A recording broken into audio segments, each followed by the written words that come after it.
아멘. 아멘. 오늘 이 말씀 가운데 모든 우리의 삶의 해답과 비밀이 들어있는 줄 믿습니다. 예, 여러분 한 주 또한 시작되었는데 평안하십니까? 예, 그리스도의 평강과 사랑이 함께 하시기를 축복합니다. 예, 주님께서 우리 마음 가운데 임재하신다는 것은 무엇으로 알 수 있다고 했습니까? 예, 내 마음에 평강이 함께 하는지 이것을 통해서 우리가 지금 내 안에 주님의 임재가 계신지를 알 수 있습니다. 그러니까 주님이 오셔서 제자들에게 무엇이라고 여쭤보셨습니까? 예, 평안하느뇨? 라고 물어보셨어요. 평안하느뇨?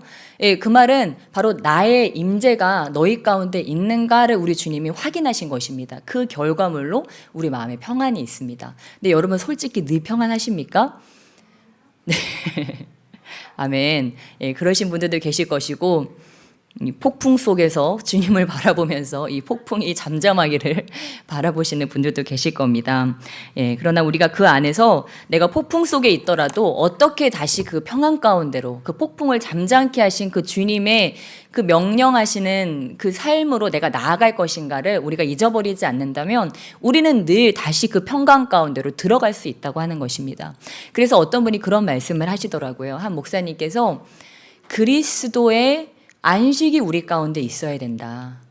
성령께서 우리 안에서 안식하셔야 된다. 이런 표현을 쓰는데 그 말씀이 참 맞다고 생각했습니다. 그게 가장 우리가 영적으로 이제 높은 단계를 가기 원하시죠, 여러분? 영적으로 낮은 레벨 가운데 머물러 살기를 원하십니까? 예, 영적으로 높은 단계에 가기를 지금 원하시죠. 여기서 더 이상 이대로는 안 되겠다. 내가 더 높은 영적 레벨로 내가 올라가고 싶다. 업그레이드 하겠다. 그리고 주님께서는 오늘도 우리가 잘하기를 원하세요. 우리가 더 많은 열매를 맺기 원하시고 생명을 얻되 더 풍성히 얻기를 원하십니다. 그래서 주님께서 우리가 그것을 하기 원하시는데 그 방법이 바로 이것이라고 하는 것입니다. 성령께서 우리 안에 안식하시게 하는 것. 하나님께서 내 안에 오셨는데 안식하실 수 있는 장소로 내가 나의 마음의 처소를 주님 앞에 잘 구별하여 드리고 그러므로 인해서 성령께서 내 안에 안식하게 하시고 내가 그 안식을 누리는 삶을 사는 것이 바로 우리가 영적으로 성장하는 삶이라고 하는 것입니다. 근데 저와 여러분의 그러한 삶을 살기 위해서 저와 여러분이 경건 생활을 계속 해나가고 계시지 않습니까? 그렇죠? 여러분 늘 하루에 1시간씩 기도하시죠? 예, 말씀도 충분히 묵상하시고요. 네, 점점 대답이 없어지는데, 네, 쉽지 않겠지만 우리가 그렇게 해나가는 이유는 이 경건의 훈련을 통해서 우리가 그리스도의 평강 가운데 머물기 원하는 거예요. 그렇지 않으면 외부에 너무도 나쁜 인풋들이 많잖아요. 그렇죠? 사람들의 악한 말들, 또 어떤 우리 환경적인 우겨싸임이나 어떤 공격들, 또 점점 경제난도 힘들어지고 돈이 먹고 살 게 없어서 경제난이 아니고 제가 볼 때 이 시대에 오는 경제난은 생활 수준이 너무 높아져서 오는 경제난인 것 같아요.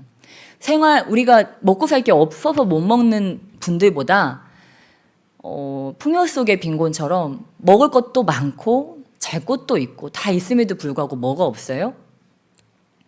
우리의 기준이 너무 높아져서 그 기준을 다 채우려고 하다 보니까 그 안에서 그 간극 가운데서 우리가 그 상대적인 박탈감을 느끼게 되고 자꾸 내가 없다, 자꾸 부족하다, 돈이 많든 적든 자꾸 그 없다라고 하고 느끼게 되는 것 같습니다. 그래서 우리 주님께서는 무엇이라고 말씀하십니까? 감사하는 마음을 가져라. 오늘 말씀해 보니까 감사하는 마음을 가져라. 저 사람들은 저게 있네. 다 저러고 사네. 뭐 캠핑 가고 뭐 누리고 뭐 때는 이렇게 하고 무슨 얼마나 호화스러운 결혼식을 하고 그런 거이 중요한 게 아니라고 하는 거예요. 그렇죠? 정말 중요한 건 무엇입니까? 주님께서 나와 함께 하시는 것. 그래서 정말 그 밭에 숨겨진 그 보화, 그 여인이 값진 그 진주를 찾아내 가지고 그 얻는 기쁨. 천국은 마치 찬양에 보면은, 그렇죠? 그 밭에 숨겨진 보화를 찾아내서 어떻게 합니까? 집 팔고 땅 팔고 냉장고 팔아 그 밭이 기어이 사고 말 거야. 왜 그렇습니까? 이거하고 비교될 수 없는 가치이기 때문에 그런 일들이 일어나게 된다고 하는 것입니다.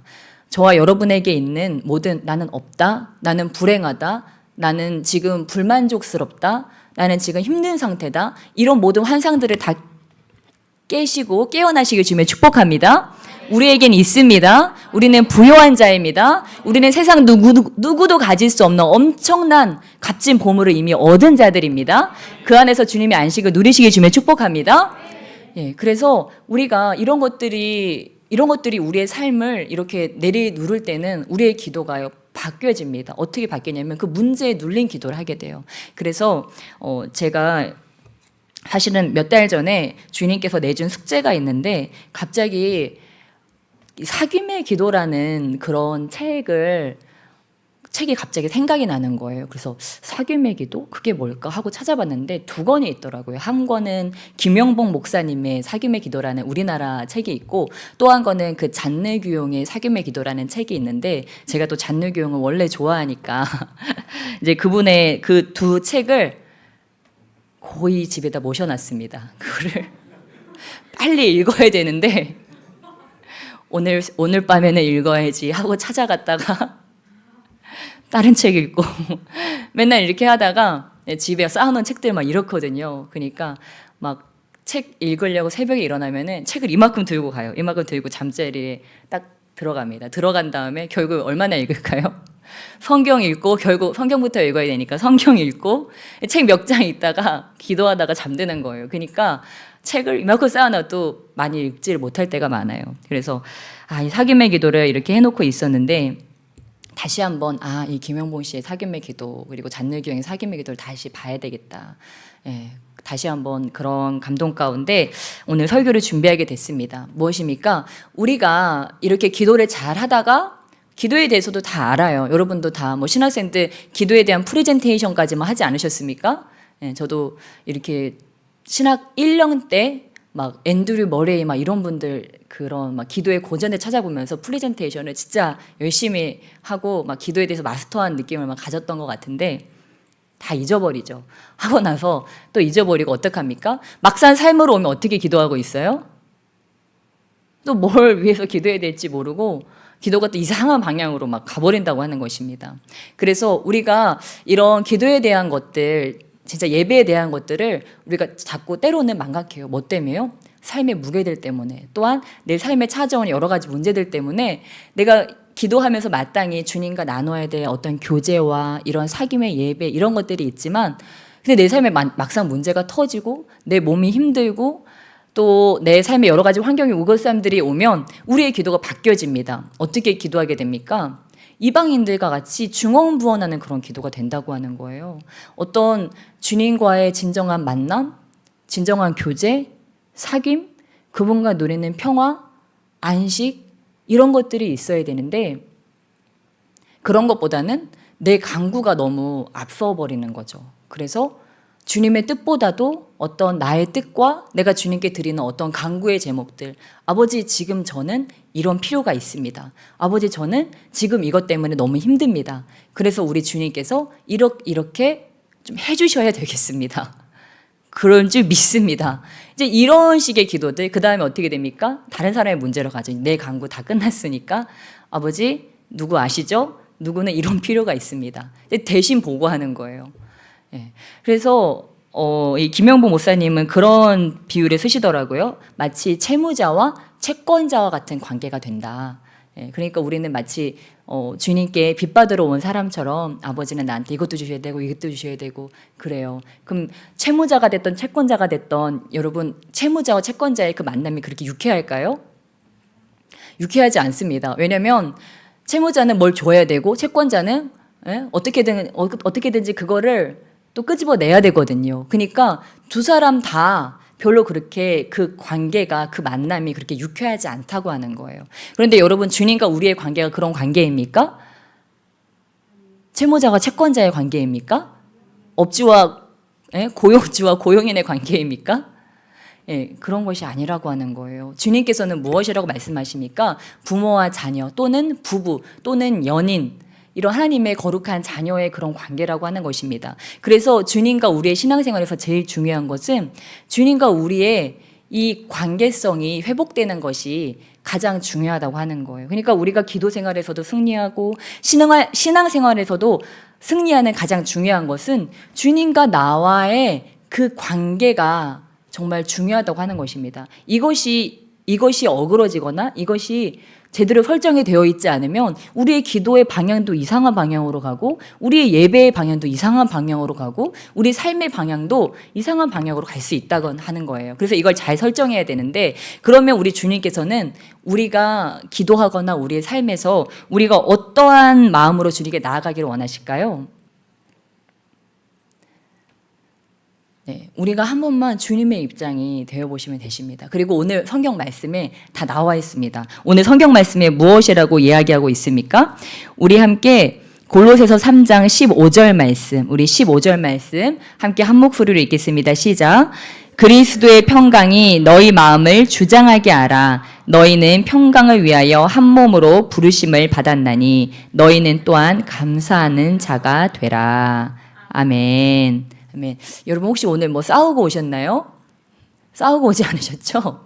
네, 여러분 마음을 릴렉스 하시고 네, 옆에 계신 분들 보면서 주님의 평강이 함께 하시길 원합니다. 예, 한번 축복해 주셔서 좋겠습니다. 네. 아멘. 예, 오늘 다 주님 안에서 평안하신 줄 믿습니다. 예, 그래서 우리가 그리스도의 평강이 우리 마음을 주장해야 되는데 그렇게 하기 위해서 우리가 한 몸으로 부름을 받았으니까 우리가 어떠한 자가 되어야 된대요? 감사하는 자가 되어야 한다고 합니다. 그러니까 여러분 평강하기 위해서는 우리가 뭐 하면 된대요? 감사하면 된다고 하는 것입니다. 여러분 한 번만 상상해 보세요. 천국에 불평불만하는 아주 불평불만이 많은 사람이 갔어요. 거기가 천국일까요? 그 사람 때문에 천국이 아닙니다. 그 사람 때문에 천국에. 그럼 반대로 생각해 볼게요. 지옥에 갔는데 감사하고 찬양하고 기뻐하는 사람들이 많아요. 거기가 지옥일까요? 아니요. 거기가 천국입니다. 이것을 믿으시기 주면 축복합니다. 그러니까 우리가 마귀가 되기도 하고 우리가 천사가 되기도 하는 거예요. 우리가 집에서 불평불만하고 너 때문이야 삿대질하고 싸우고 분내고 이러면 나 때문에 거기가 지옥이 되는 것이고 내가 가서 감사하고 기뻐하고 격려하고 세워주는 말을 하면 나로 인해서 그것이 천국이 된다고 하는 것입니다.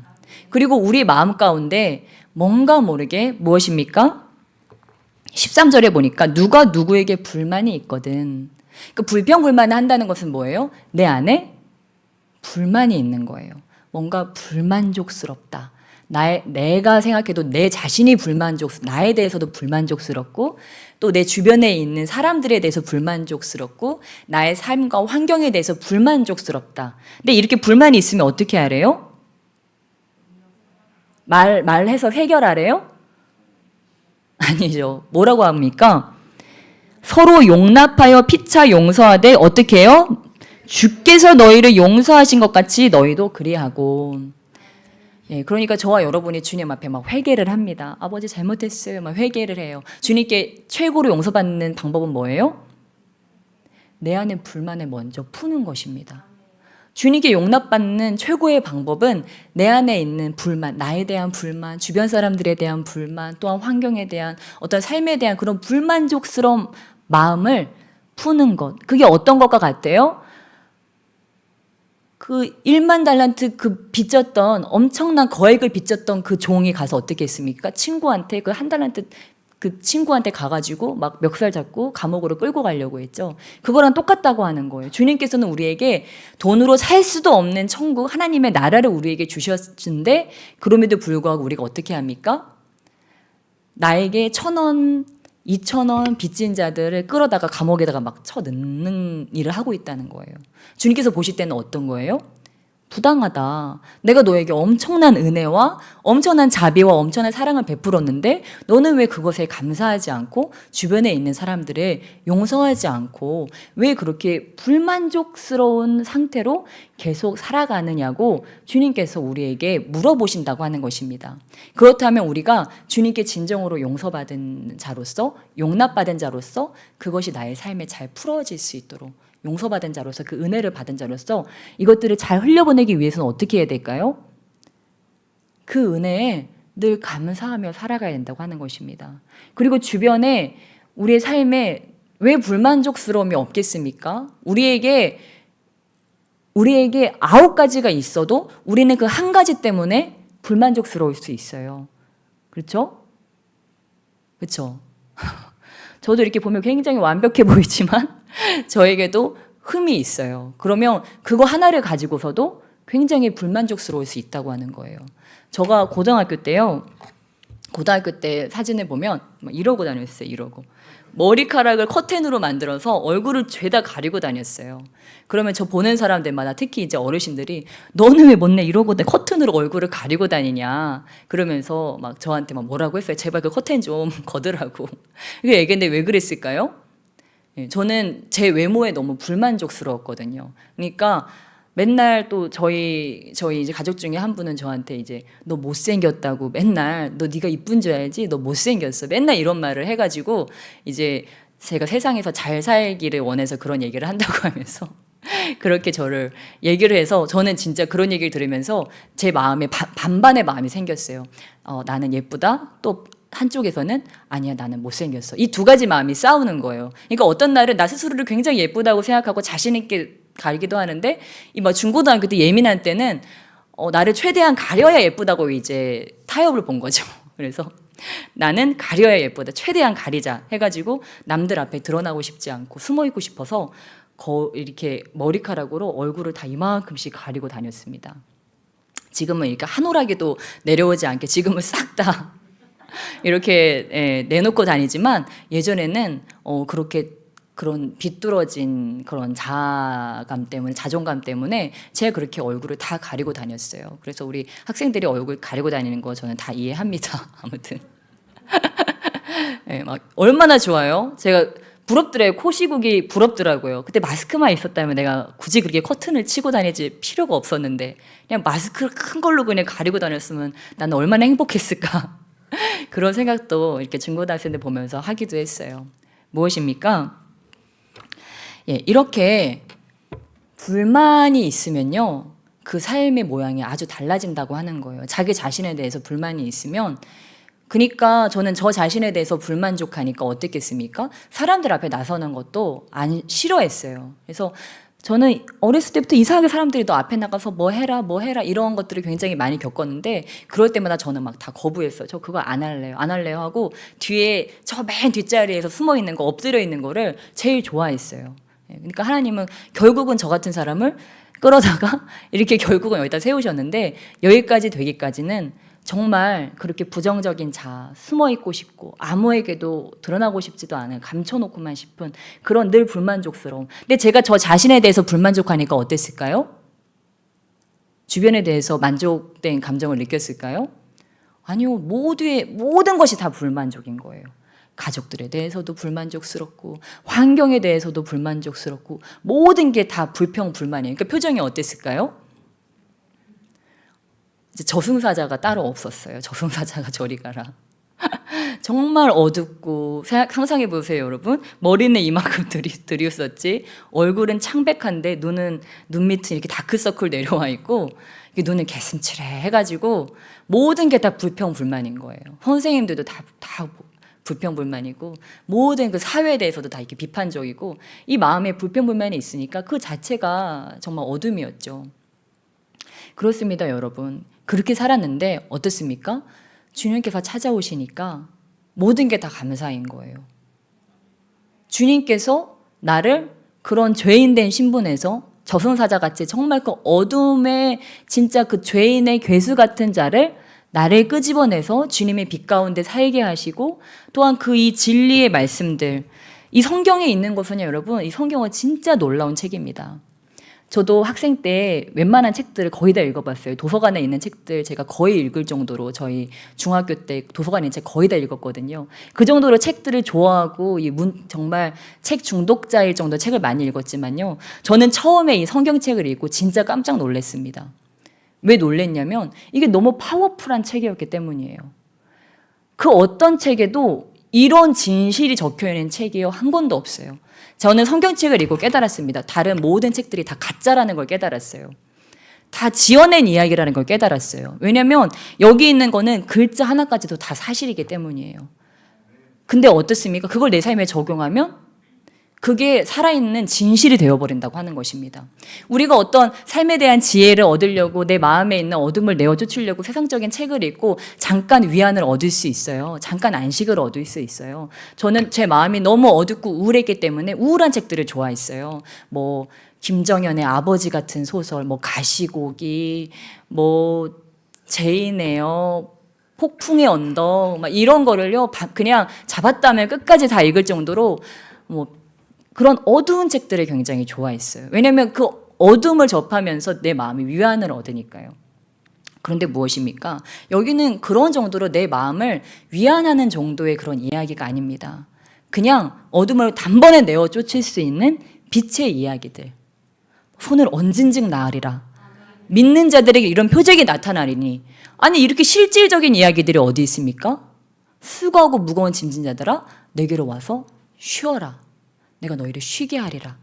우리 주님께서 우리에게 이렇게 그 누구도 여러분 진리를 흉내낸 말은 할 수 있지만 이렇게 자신 있게 말씀하시는 분은 아무도 없어요. 그러니까 우리가 이 책을 읽을 때 정말 살아있는 이야기로 하나님께서 나에게 개인적으로 하시는 말씀으로 읽는다면 이것처럼 나의 이 존중감을 높여줄 수 있는 책이 없다고 하는 것입니다. 우리 주님께서 우리에게 뭐라고 하셨어요? 너희가 내가 한 것도 하고 나보다 더 큰 일을 할 것이라고 말씀하셨어요. 우리 주님께서는 성경에 일어난 일들을 우리가 행할 뿐만이 아니고 그보다 더 큰 일도 우리가 할 것이라고 말씀하셨습니다. 제가 예전에 많이 나눴던 최권능 목사님, 최봉서 목사님에 대해서 잠깐 나눈 적이 있어요. 그 예수천당 불신지옥을 처음 외쳤던 너무 그분이 가는 곳마다 권능이 많이 나타나서 그분 별명이 권능, 최권능이 되신 거예요. 그분은요 죽은 자를 4명 살렸다고 합니다. 할렐루야. 네. 여러분의 일어나실 중에 축복합니다. 예수님이 더 하신다고 했잖아요. 비슷하게 했다니까요. 무엇입니까? 그런 여러분 처음 들어보시는 분도 계실 거예요. 근데 우리 한국 역사상에 그런 분들이 계셨다고요. 그분만 그렇습니까? 이 땅에요. 그런 분들 아마 드러나지 않아서 그렇지 저는 더 많을 것이라고 믿습니다. 저도 얼마 전에 예전에 뭐 논란을 빌지도 모르지만 TV 조시아 목사님 오셨을 때도 그런 느낌이었어요. 야, 예수님이 다시 나타나신다면 이런 느낌일까? 물론 비교할 수 없겠지만 정말 그 식물인간 된 사람들 그 그림까지도 그 사람들 그 자화상 사진까지도 들고 오는 거예요. 왜냐하면 식물인간에 대해서 그곳에 오지 못하는 사람들조차도 그 사진을 보고 기도해주면 일어나는 일들이 생기니까 오지 못하는 사람은 사진을 찍어서라도 이렇게 가져오는 모습들을 제가 볼 수 있었어요.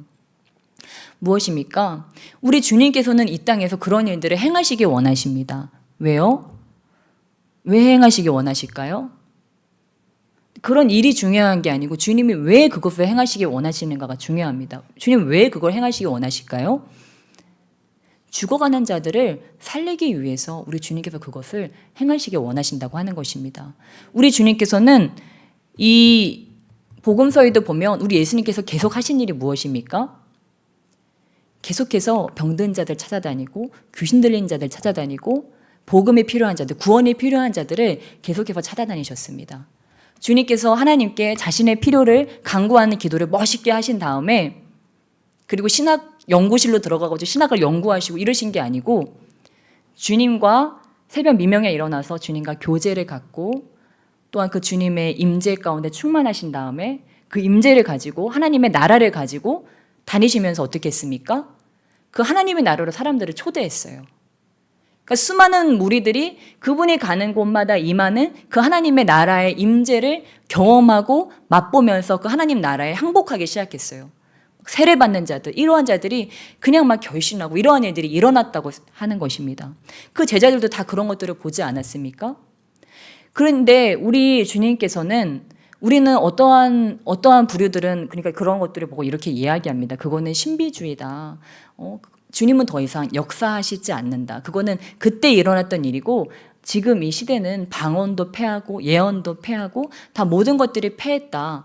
그렇게 말하는 자들이 있습니다. 그러나 우리 주님께서는 그러한 자들이 일어날 줄 알고 무엇이라고 말씀하셨습니까?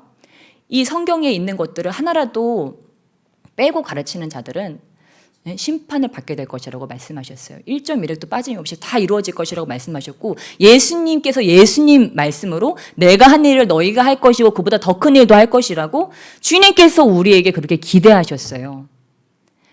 그래서 저와 여러분이 오늘도 그러한 삶을 살아가기를 원하는데 그렇게 되기 위해서는 먼저 어떻게 해야 되겠습니까? 저와 여러분의 마음 가운데 하나님의 평강, 하나님의 나라가 먼저 임해야 될 줄 믿습니다. 그래서 우리가 그 하나님의 나라 가운데 들어가기 위해서 우리가 먼저는 우리의 기도 생활이 바뀌어야 될 줄 믿습니다. 제가 방금 말씀드렸듯이 제가 사실 이것에 대해서 많이 말씀을 드렸었는데 주님과 우리의 기도가 업무적인 기도가 되면 안 된다는 것에 대해서 계속 말씀드렸습니다. 업무적인 기도가 바로 우리의 필요를 얘기하는 거죠. 김영보 목사님이 이렇게 말씀하십니다. 우리의 기도가 프로슈케와 데에시스, 프로슈케는 기도, 데에시스는 간구라는 차원에 크게 두 가지로 나뉘어진다고 얘기하고 있습니다. 프로슈케와 데에시스로 나뉘어지는데 프로슈케는 찬양과 고백과 간구와 묵상 등 그런 모든 기도, 그러니까 찬양, 고백, 간구, 묵상, 우리가 생각하는 그런 예배의 모든 것들이죠. 데에시스는 간구이기 때문에 우리가 필요한 것을 구하는 것, 이 두 가지라고 하는 거예요. 그런데 이 데에시스라고 하는 이 간구의 차원이 우리의 기도에는 늘 들어갑니다. 다윗도 그렇게 했고 시편에 있는 모든 기자들이 다 이런 간구의 기도를 했어요. 우리가 불완전하기 때문에 이런 것들을 하는 것이 뭐 잘못된 것은 아닙니다. 근데 문제는 무엇입니까? 이런 우리의 필요를 구하는 기도가 전부가 될 때 그것이 이제 잘못된 기도죠. 그러니까 내가 1시간을 기도하건 2시간을 기도하건 그 기도의 시간도 중요하지만 그 기도의 내용, 그 기도의 분위기. 제가 원래 기도하는 거를 좀 좋아하는 편이거든요. 그리고 이 기도에 있어서 항상 좀 새로운 돌파구를 찾는 편입니다. 제가 제일 못 견딜 때가 언제냐면 기도할 때 내 영이 즐겁지 않은 것, 돌파가 일어나지 않는 것, 저는 그게 가장 괴롭더라고요. 기도를 하는데 이게 뭔가 의무적으로 느껴지고 뭔가 하나도 기쁨이 없고 즐겁지 않다면 우리 신앙이 지금 잘못된 거잖아요. 기도를 하고 났으면 속이 시원해야 되지 않습니까? 여러분 기도하고 나면 속이 시원하십니까? 속이 시원하시길 주면 축복합니다. 근데 그렇지 않을 때가 있다고 하는 거예요. 그래서 그럴 때는 우리가 지금 뭔가 잘못됐구나. 지금 뭔가 나의 예배, 나의 기도가 지금 잘못된 방향으로 가고 있구나. 이거를 우리가 깨달아야 된다고 하는 것입니다. 그래서 우리가 그럴 때는 어떻게 해야 됩니까? 지금 내가 지금 붕 떠 있지는 않나? 내가 지금 뭔가 구하고 있는데 잘못 구하고 있지는 않나? 나의 기도의 내용에 뭔가 지금 잘못된 어떤 기도의 분위기, 주님과 나의 관계가 좀 왜곡되진 않았나? 이런 것들을 우리가 빨리 깨달아야 된다고 하는 거예요. 여러분이 한번 상상해 보세요. 여러분이 이번 생애, 여러분의 생애 가운데 가장 즐거웠던 만남을 한번 떠올려 보세요. 가장 설레었던 만남을 한번 떠올려 보세요. 주님 아니실 수도 있어요. 너무 기쁘고 설레서 잠을 설치면서 막 준비했던 어떤 만남, 어떤 데이트 한번 상상해 보세요. 그렇게 설레었어요. 기대가 됐어요. 그리고 막상 그 사람을 만났어요. 그게 주님이실 수도 있죠. 만났는데 막 몸이 베베 꼬이고 시계 자꾸 쳐다보고 여러분 그러셨습니까? 아니죠. 한 번만 상상해 보세요, 여러분. 여러분이 가장 즐거웠던 데이트. 막 시간 가는 줄 모르고 너무 기뻐했죠. 서로를 기뻐하고. 저도 한번 상상해 봤는데, 고등학교 때, 중학교 때 이런 때였지 않나 싶더라고요. 제 개인적인 경험으로는 막 친구 만날 때 막 누구랑 맨날 공부만 하다가 야자만 하다가 밖에 나가서 막 데이트할 때 차려입고 나가가지고 막 카페 가서 히덕거리고 같이 맛있는 거 먹으면서 즐거워하고 그냥 그 친구가 나의 친구라는 것만으로도 막 왠지 모르게 자랑스럽고 어디다가 막 자랑하고 싶고 막 다 누비고 다니면서 맛있는 거 먹고 헤어질 때 꼭 내 컷, 인생 내 컷 이런 거 찍잖아요. 그렇죠? 그래서 꼭 그거 스티커 또 뽑아가지고 지갑에다가 딱 붙여놓고 핸드폰에다 붙여놓고 저도 그랬던 기억이 떠오르는데 그게 언제적인가 기억도 사실 잘 안 나더라고요. 저도 그런 삶을 살았던 적이 있는데 한번 생각해 봤어요. 내가 요즘에 주님 만날 때도 그런가? 밤에 막 밤잠 설치면서 막 그 만남을 준비하고 왔는데 막 너무 설레고 막 주님 자랑하고 싶어가지고 어쩔 줄을 모르고 내가 밖에 뛰쳐나가서 막 이 주님을 자랑해야지, 막 팔짱 끼고 다 보여줘야지, 막 그런 생각이 들 정도로 내가 지금 이 만남을 기뻐하고 있나, 그런 생각을 하면서 막 소스라치게 놀랐어요. 그 정도는 아니더라고요. 뭔가 주님과 해야 될 어떤 위대한 일들 때문에 내가 눌려 있는 건 아닌가? 뭔가 주님과 나와의 관계가 업무적이 된 건 아닌가? 그런 거를 깨달을 수 있어서 너무 감사했어요. 그래서 전 얼른 멈췄어요. 이런 일을 하는 것을 얼른 멈추고 주님께서 저에게 가르쳐 주시기 원하는 사귐 가운데로 다시 돌아가기 시작했어요. 저도 이렇게 가르치는 입장이지만요, 때로 실수합니다. 그러나 너무 감사한 것은 주님께서 우리를 가만히 내버려 두지 않는다는 거예요. 그러니까 전 중요한 게 그런 것 같아요. 사도 바울이 이야기한 것처럼 내가 된 줄로 알지 않고 잡은 줄로 알지 않고 늘 그 표대를 향해서 나가는 삶, 늘 주님께 배우려고 하는 삶, 내가 다 되었다고 다 알고 있다고 생각하지 않고 늘 주님께 배우는 삶. 그래서 이제는 오히려 막 열심히 나아가다가 턱 막힐 때 너무 기쁜 것 같아요. 왜냐면 거기에 바로 포인트가 있거든요. 주님께서 일하시기 시작하시는 거예요. 내 삶이 턱 막힐 때 그때 주님께서 거기서 내 삶에 완전히 새로운 차원의 돌파구를 열기 원하시는 거예요. 더 깊은 기도의 차원으로 가게 하시기 위해서 지금 기도가 예를 들면 막힐 수 있다는 거예요. 그러나 우리는 거기서 주저하는 것이 아니고 왜 이렇게 기도가 안 돼? 왜 이렇게 기도가 어려워? 하고 후진하는 게 아니고 어떻게 하는 것입니까? 다시 기도의 초보로 돌아가는 거예요. 그래서 기도에 대해서 완전히 다시 시작하는 거예요. 그래서 저는 그럴 때마다 계속 기도가 올라가고 올라가다가 어떤 영성이 성장을 하다가 어느 순간 딱 막혀질 때가 있어요. 저는 그러면 다시 처음으로 돌아가요. 다시 처음은 어딜까요? 주님과의 근본적인 관계성 가운데로 다시 돌아간다고 하는 것입니다. 그 주님과의 관계성 가운데는 무엇이 있습니까? 아무것도 없어요. 어떠한 니즈도 없고 필요도 없고 아무것도 없어요. 그냥 주님과 나만 있을 뿐이에요. 그래서 주님 앞에 나의 그런 필요조차도, 나의 어려움조차도, 나의 이 간절한 기도의 제목, 이 환경의 문제조차도 주님 앞에 다 내려놓고 어떻게 하는 거예요? 주님과 다시 사귐을 시작하는 거예요.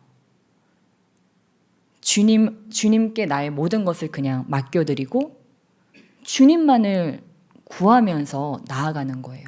주님의 얼굴만을 구하면서 주님 그 한 분만을 구하면서 나가는 거예요. 여러분, 어떻게 하면 주님을 얻을 수 있을까요?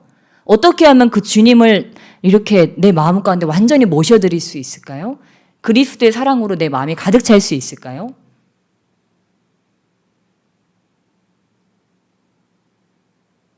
알면서 쳐다보시는 거죠. 네. 네. 네. 아멘. 요즘 제가 계속했던 설교 뭐죠? 뭐를 넘어서? 네, 자아를 넘어서. 네. 여러분, 이게 다라니까요. 자아와 주님과의 관계성을 알면 여러분 거기 다 답이 들어 있습니다. 제 얘기가 아니고요. 오늘 제가 말씀드렸던 그 사귐의 기도에 잔느기용의 사귐의 기도의 책에도 그런 챕터가 있습니다. 자아를 온전히 주님께 드리세요라는 이 챕터에서는 이렇게 이야기하고 있습니다. 진정한 기도의 핵심은 예배인데 이 예배만큼이나 본질적이고 필수적인 부분이 있다는 거예요. 바로 그게 뭐냐면 바로 자아를 포기하는 것이라고 하는 것입니다. 자아를 포기하는 것이 바로 주님과 깊이 만날 수 있는 포인트라고 하는 거예요. 그러니까 주님을 만난 수많은 사람들, 깊은 영성의 단계에 이른 사람들이 공통적으로 하는 이야기는 자아를 포기해라, 자아를 내려놔라. 왜 자아를 포기할까요? 그래야 주님을 얻을 수 있기 때문입니다. 내가 내 자아를 가지고서는 주님을 얻을 수가 없어요. 그러니까 우리가 할 수 있는 최고의 기도는 뭐예요? 겟세마네 기도예요. 겟세마네 기도 주님 뭐라고 하셨습니까? 내 원대로 되게 마옵시고 누구의 원대로? 주님의 원대로 되기를 원하나이다. 그러니까 우리가 신앙의 지극한 경지에 이루고 싶으면 어떻게 기도하면 돼요? 그렇게 기도하면 돼요. 주님, 내 뜻대로 마시고 주님 뜻대로 되기 원합니다. 이것이 바로 지극한 자기 포기라고 하는 거예요. 근데 내 뜻대로 마시고에는 뭐가 들어있어요? 나를 십자가에 죽이셔도 좋다는 그 말이 예수님께서는 내 뜻대로 마시고 안에 그 말이 들어있어요. 자기의 모든 권리를 다 포기하는 거예요. 신적 권리까지도 다 포기하신 거예요. 인간의 권리, 신적인 권리까지도 다 포기하시면서 내 뜻대로 마시고 주님의 뜻대로 되기 원합니다. 내 뜻대로 되기 원하는 게 뭐예요? 나의 자아예요. 근데 내 뜻대로 되기 원하는 것 때문에 누구의 뜻이 안 이루어지는 거예요? 아버지의 뜻이 안 이루어지는 거예요. 만약에 우리가 오늘 하루를 살아가는데 주님의 뜻대로 살아갈 수 있다면 그것이 바로 성령 충만한 삶이라고 하는 것입니다. 성령이 내 안에서 오셔서. 근데 왜 우리가 자아를 왜 포기 못할까요? 왜 이런 말들이 막 무섭게 들릴까요? 위협적으로? 혹시 그런 분들이 계시다면 여러분 자아를 포기하고 성령을 얻으라는 말이 혹시 위협적으로 들리십니까? 그렇지 않으시죠? 예, 왜 그럴까요? 주님의 선하심에 대한 그 신뢰가 아직 깊지 않아서 그렇습니다. 내 뜻대로 안 되고 주님의 뜻대로 되면 어떻게 될까요?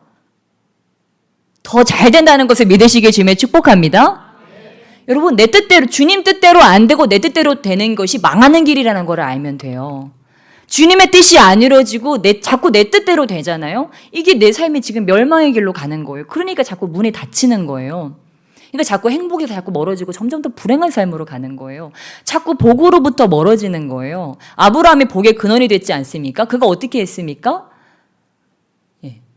주님의 뜻을 구하고 주님의 뜻대로 행하고 그 이삭을 드리기까지 그 자아를 포기하는 자아를 부인하는 왜요?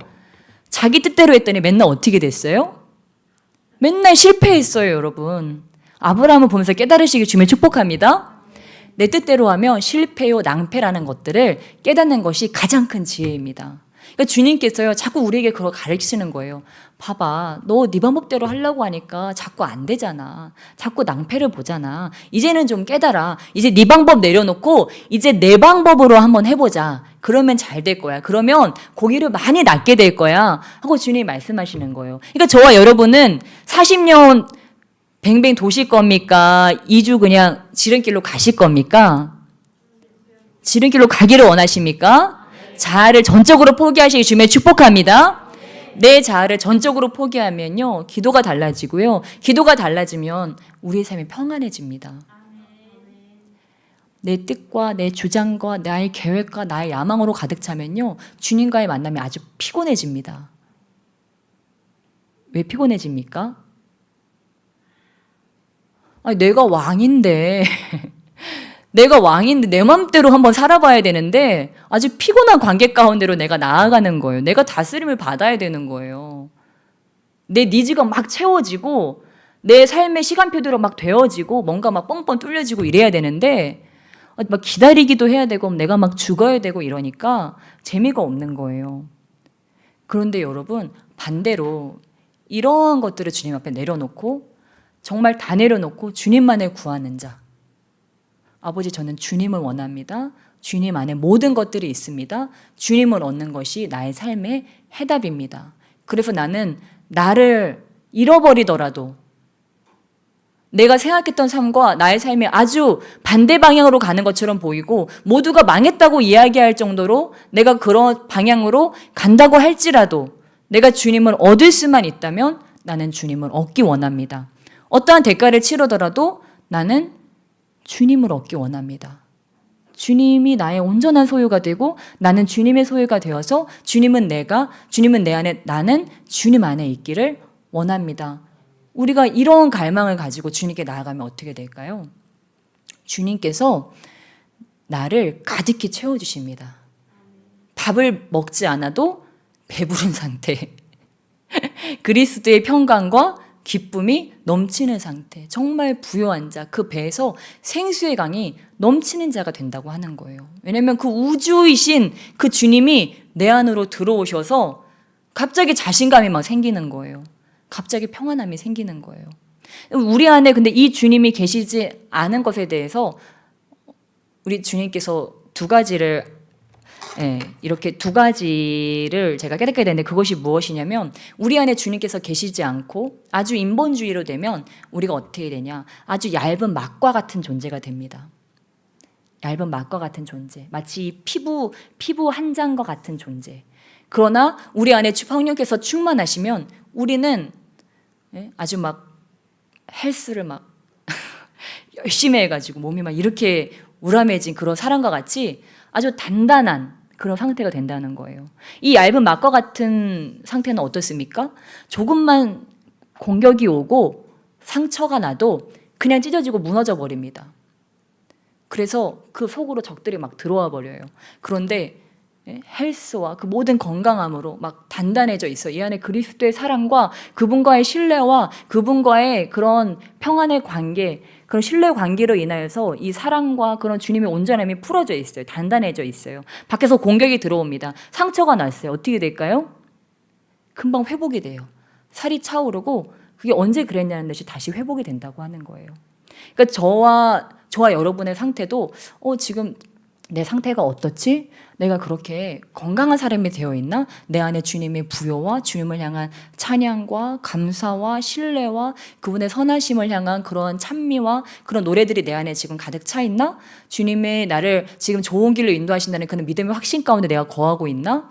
아니면 지금 내가 그런 주님과의 좋은 신뢰의 관계, 그런 것들을 다 잃어버리고 정말 얇은 막과 같이, 마치 모래 위에 지은 집과 같이 주님께서 주셨던 수많은 약속들, 그 수많은 축복들, 그것들을 다 잃어버리고 누군가 와서 밀기만 해도, 작은 상처에도, 작은 공격에도 와르르 무너지고 찢어져서 적들이 그냥 들어와서 다 점령해버릴 수밖에 없는 그런 나약한 상태인가? 우리가 이것을 한번 점검해 봐야 된다고 하는 것입니다. 나의 상태가 만약에 그런 얇은 막과 같은 상태라면 어떻게 해야 되겠습니까? 우리가 주님의 임재 가운데, 그 주님과의 사귐 가운데로 깊이 들어가야 할 때라고 하는 것입니다. 그래서 그 주님의 임재 가운데 잠잠히 잠기는 거예요. 그래서 그 안에서 우리가 주님께 고백하는 거예요. 주님이 그러셨던 것과 같이, 아버지, 저 모든 것을 잃어버려도 주님이 계시면 되십니다. 주님이 나의 아버지시면 저는 그것으로 만족합니다. 하박국 3장의 고백과 같이 아무 열매가 없어도, 그게 무슨 말입니까? 먹을 게 없단 얘기예요. 고기도 없고 채소도 없고 내가 먹을 게 없다 할지라도 어때요? 누구로 인해서? 난 여호와로 인하여 즐거워하리. 주님께서는 오늘도요, 우리의 사랑을 확인하기 원하세요. 여러분 믿으십니까? 주님은 우리를 너무 사랑하신다는 것을 믿으시게 주면 축복합니다. 그래서 주님은요, 이 주님이 사랑하는 자들에게 이걸 자꾸 물어보세요. 너 정말 나 사랑하니? 그 사탄이, 그 마귀가 욥을 시험할 때 뭐라고 했습니까? 아니요 주님, 욥이 저렇게 의로운 것은 저 많은 축복들 때문이에요. 저 축복 하나라도 가져가면요, 욥은 당장에 주님을 저주할 거예요. 주님을 떠날 거예요. 그렇게 막 이야기합니다. 그때 주님은 어떻게 하셨어요? 아니, 욥은 그러지 않을 거야. 그 생명만은 해하지 말고 그를 내줍니다. 그리고 사단은 진짜로 그렇게 하죠. 자녀도 빼앗아가 보고 재산도 빼앗아가 보고 그 몸의 건강까지도 빼앗아 갑니다. 근데 욥은 어떻게 합니까? 끝까지 입술로 범죄하지 않고 주님께로 왔으니 나는 주님께 돌아갑니다라고 고백합니다. 모든 것이 주께로 왔사오니 적신으로 왔사오니 적신으로 돌아갑니다. 그렇게 주님께 고백합니다. 이것이 저와 여러분의 신앙이 되어야 될 줄 믿습니다. 그래야 여러분, 사단 마귀는요, 오늘도 우리를 테스트한다는 거예요. 너 그 사랑 진짜야? 너 진짜 주님 사랑해? 너 정말 생명처럼 주님을 사랑해? 그거 변질되지 않는 사랑이야? 그거 진짜 사랑이야? 가짜 사랑 아니야? 위장된 사랑 아니야? 하고 우리를 테스트한다고 하는 거예요. 뭘로요? 그 축복들이 사라지는 것처럼 느껴지는 거예요. 진짜 사라지는 게 아니죠. 욥은 그 갑절로 받았어요. 그럼에도 불구하고 그게 사라지는 것처럼 보입니다. 내가 가장 아끼는 것들, 내가 의지하는 것들, 주님이 나에게 주셨던 그 수많은 축복들. 근데 그것들이 사라지는 것처럼 그런 위기감이 나에게 찾아오는 거예요. 근데 주님께서는 어떻게 하길 원하세요? 그 순간에도 우리가 아버지, 나 괜찮아요. 나 이런 어려움이 있어도 괜찮아요. 나는 이거 아니어도 주님이면 되거든요. 나 재정적으로 어려워도 괜찮아요. 나 이 질병 있지만 그래도 괜찮아요. 나 지금 삶에 이런 어려움 있지만 그래도 괜찮아요. 나는 주님이 내 기쁨이니까요. 주님은 우리에게 그 고백을 듣기 원하셔서 우리의 삶에 고비고비의 그런 테스트가 있다고 하는 거예요. 그 테스트에 통과하는 방법은 제가 아까 여러분과 나눴던 이 고백대로 하는 것입니다. 주님 괜찮습니다. 제 삶에 어떤 문제가 찾아와도 괜찮습니다. 왜냐하면 주님께서 저를 여기서 건지실 것이지만 더 귀한 고백은 그 다음이에요. 주님께서 건지시지 않더라도, 주님께서 이 문제를 해결해 주시지 않더라도, 그러니까 여러분 초대교회 순교자들은 어떻게 했습니까? 모두가 다 순교를 물론 당하기 원하는 자들도 있었지만 순교를 당하기 원치 않는 자들도 있었을 거예요. 그러나 그들은 그럼에도 불구하고 어떻게 했습니까? 죽기까지 주님을 따르기로 그들이 결심했다고 하는 것입니다. 오늘 저와 여러분의 삶에도 이러한 순간순간들이 있습니다. 물론 저와 여러분이 이렇게 엄청 드라마틱하고 정말 이런 뭐 순교하냐 순교하지 않냐 뭐 이런 정도의 선택들은 아니지만 이런 것들, 이런 테스트들이, 작은 테스트들이 우리의 삶에 있습니다. 이 사랑이 진짜인가? 주님을 향한 지금 이 사랑이 진짜인가? 아니면 그냥 이런 축복에서 올 수 있는, 누구나 할 수 있는 그냥 그런 사랑인가? 이것이 우리가 그런 것들이 사라질 때, 잠깐 부재하는 것처럼 보여질 때 그런 것들이 우리에게 찾아옵니다. 그 순간에 승리하시기를 주님의 이름으로 축복합니다. 그래서 어떠한 순간에도 주님을 향한 우리의 사랑을 고백하시는 저와 여러분 되시기를 축복합니다. 네, 그래서 우리의 마음이 어떻게 돼야 되나 우리 마지막 16절, 17절로 마치기를 원합니다. 우리 골로새서 3장 16절로 17절 말씀 함께 한 목소리로 읽겠습니다. 시작. 그리스도의 말씀이 너희 속에 풍성히 거하여 모든 지혜로 피차 가르치며 권면하고 시와 찬송과 신령한 노래를 부르며 감사하는 마음으로 하나님을 찬양하고 또 무엇을 하는지 말에나 일에나 다 주 예수의 이름으로 하고 그를 힘입어 하나님 아버지께 감사하라. 아멘.